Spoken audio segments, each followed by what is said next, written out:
and a very good afternoon to you.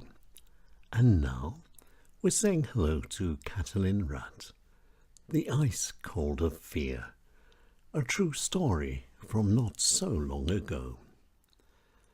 It was Budapest, 1974.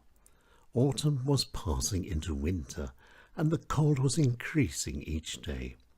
But in the hearts of two very young people was the heat of excitement. Katalin and Ferry were getting ready to flee. Their native Hungary had become too small for their dreams, and they needed more. They needed freedom. But legally leaving the East was no easy thing. Permission was needed. But how? The answer was relatively simple.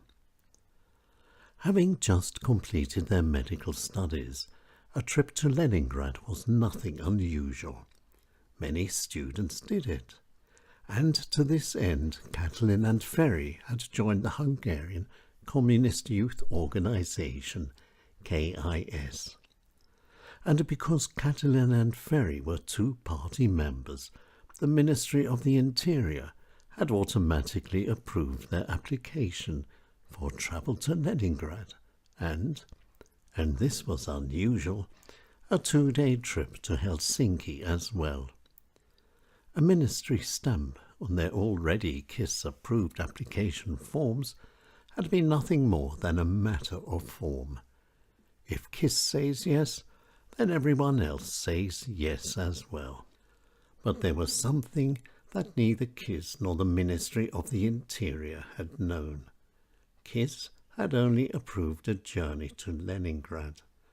By using a very special pen, Katalin had carefully added the trip to Helsinki herself, a dangerous thing to do, and if discovered, would have meant life behind bars for Katalin and Ferry.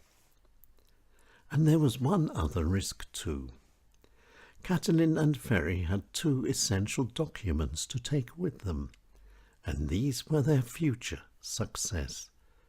These were their medical diplomas. But how to hide them in their luggage? Katalin decided the best way of doing so was by sewing them into the lining of one of their cases, and that's what she did. And this painstaking work was hard and took a very long time. The stitching had to be real and old and perfect as well, and this was the hardest of all. And the test was not long in coming. At the airport, everyone's cases were being thoroughly searched and controlled, and to Katalin's great shock, the entire lining had just been ripped out of the woman's case who was in front of them at the check. This could easily happen to them. And sure enough, their luggage too was thoroughly searched. But Katalin's stitching stood up to the test. Katalin and Ferry were through, and they and the rest of the group took their seats on the afternoon flight to the north. Leningrad was waiting for them. And Leningrad was fun. Despite being constantly followed and watched, Katalin and Ferry enjoyed every moment. Soon communism would be a thing of their pasts. The West was just hours away. And then came the next hurdle. What to do with their luggage? 2 big cases for just one night in Helsinki? Definitely suspicious. They had to go down to essentials. Katalin had an idea. As scheduled, Katalin and Ferry went down to the lobby and joined the rest of the group going to Helsinki. And all Katalin and Ferry had with them was just one plastic bag, enough for a very short visit. And then, just as the group was leaving to go, Katalin's and Ferry's plastic bag broke, and their belongings fell to the ground. Quickly, Katalin fetched one of their empty cases and in front of the group hastily repacked their belongings. It worked. 30 minutes later the train pulled out of the station. Leningrad and the East were now firmly behind them. Helsinki and freedom were now very close. Katalin and Ferry closed their eyes and relaxed to the rhythm of the tracks. Katalin slept. But then, with the border in sight, the train suddenly stopped with a jolt and a screech. Katalin and Ferry woke up. Border guards and dogs were waiting to board. The Russians were leaving nothing to chance. And once again came the feeling of freezing cold fear. And as the guards and their dogs made their way through the train, it became obviously clear that this time things were going to be nasty. But once again Katalin and Ferry were lucky. Once again it was the people before them that got the attention. And then, having controlled and searched the entire train, the guards and their dogs disappear. The train would soon be moving again. Finland was now very close. They could see it quite clearly. Soon they would touch it as well. But soon took longer to come than expected. Nothing happened. The train just stood there and waited. The train didn't move. 10 minutes passed. An hour went by. 2 hours went by. What was happening? Nobody knew, and nobody asked. The risk was simply too great. Freedom was just down the tracks.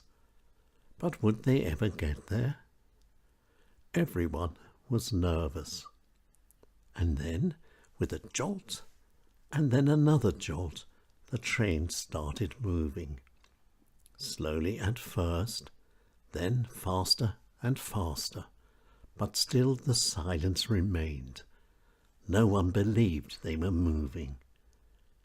And then, all of a sudden, they saw Finnish plates on the cars. They had gone over the line and passed into freedom. They had arrived. And then the cheering broke out. And Helsinki was 2 days of fun and discovery, a taste of life in the West. Helsinki had shops full of goods. There were restaurants and many other things they had never seen before. And above all, an incredible feeling of freedom. But how were Katalin and Ferry to break free from the group? No easy matter. The group was being carefully watched and controlled. Again Katalin thought. A last-minute jump was the only way out. The group was just about to leave for the station. They were on their way home. Goodbye, Helsinki. And Katalin and Ferry joined the group in the hotel lobby as planned. And there, leaving their one case behind, now minus certificates, they simply slipped away from the group, walked out the back door, and disappeared round the corner. They never looked back. And then, just to make sure of not being followed and caught, Katalin and Ferry hid in a park.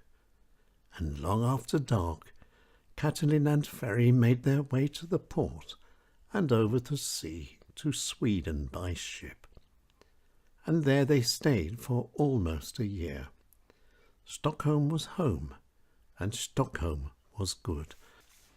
And Katalin and Ferry had to survive. They did everything, from cleaning toilets to serving in restaurants.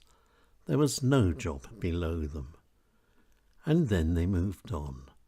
Both became dentists, and Katalin became a celebrated artist as well.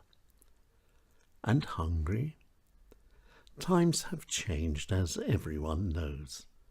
Now living in Vienna, Hungary has become part of their everyday life once again. Family is family, and the ice cold of fear is a thing of the past. Now is the future they dreamed of. Escaping was then. Now they are home. Katalin and Ferry came out of the cold and into the west, and then back again to the east. Katalin and Ferry, they took the risk and succeeded.